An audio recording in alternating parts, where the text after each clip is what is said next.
Researchers warn Mars travelers may suffer brain damage, but NASA's top doctor downplays the concerns. Sputnik News reports Mars is destined to be the first alien planet on which humans set foot, and the task remains to shield would-be Mars-astronauts from an invisible threat that could damage mental health and put trips to the Red Planet in jeopardy.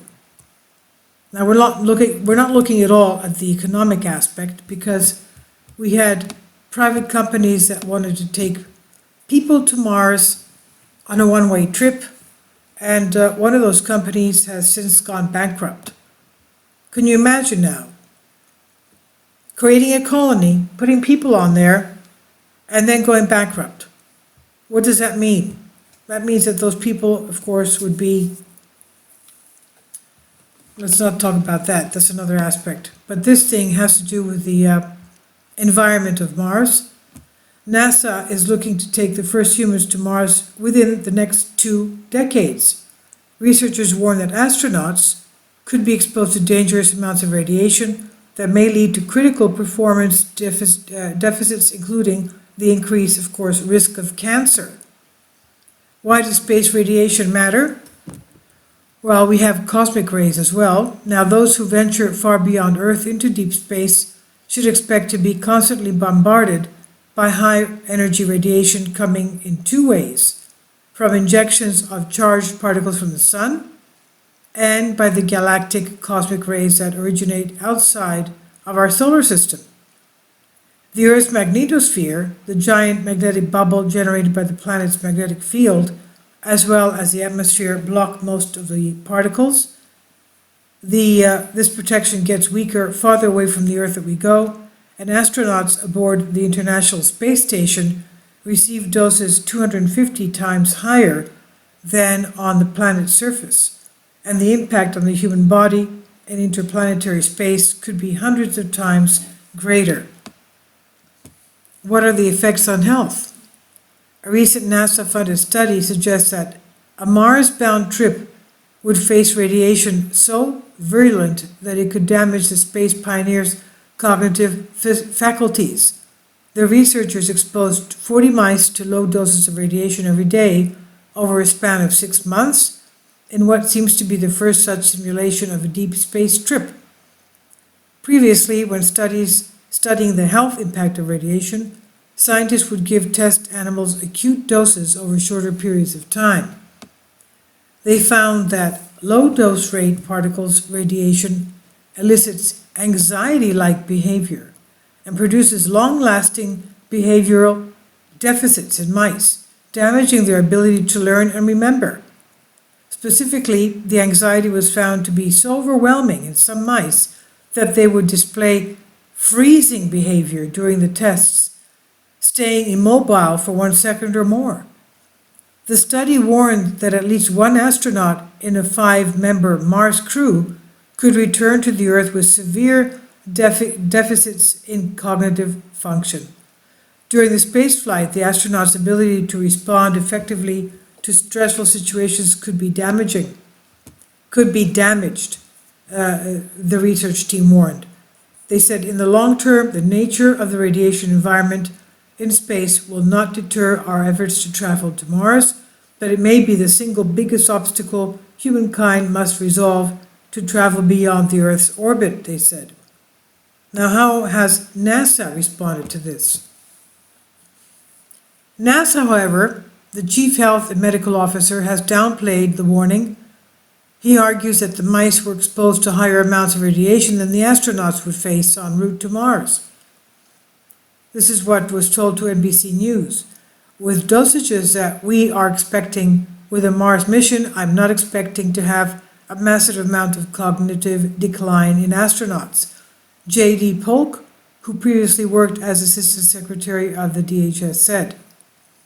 He said, is there a high risk that they're going to come back with horrible cognitive decline and forget how to push the red button for re-entry? No. But Charles Limoley, the study's lead author and professor of radiation oncology at UC Irvine, begs to differ. He says, I'm not sure what literature Dr. Polk is reading, but I don't agree with the context he places our work in, and I don't agree with his statements. Polk still acknowledged the importance of the study and said he wanted to make sure that the astronauts are protected. Now, what action has been taken so far? The issue has troubled scientists for quite a while already. A 2015 and 16 study by Charles Limoli and his colleagues found that radiation exposure could elicit dementia-like effects in astronauts. NASA has already started developing technology to shield astronauts from space-borne radiation.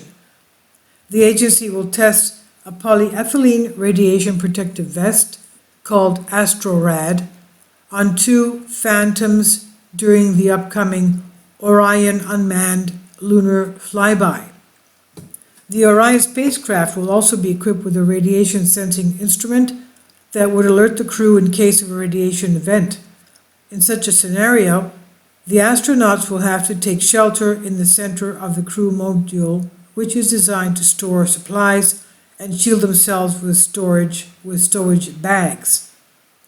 Another way to fight the health threat can be found in hydrogen, boron, and nitrogen, which may be used for shielding spacecraft, but further research is required in this area.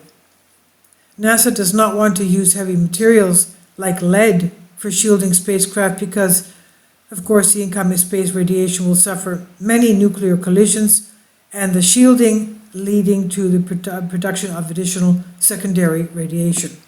Besides that, lead is very heavy now to fly up in space. Now, NASA's research physicist Tony Slaba explained in 2017 that the agency does not want to use heavy materials like lead for shielding spacecraft because the incoming space radiation will suffer many nuclear collisions with the shielding leading to the production of additional secondary radiation.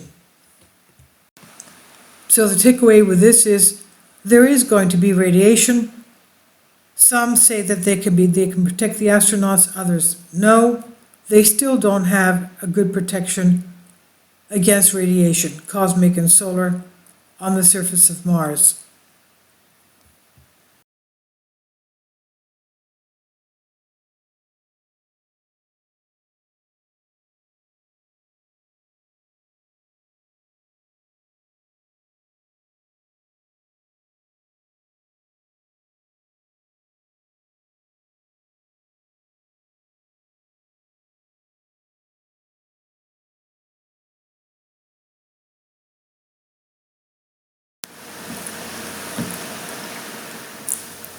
If you'd like to join me on my Patreon account, you will hear content not covered by mainstream media.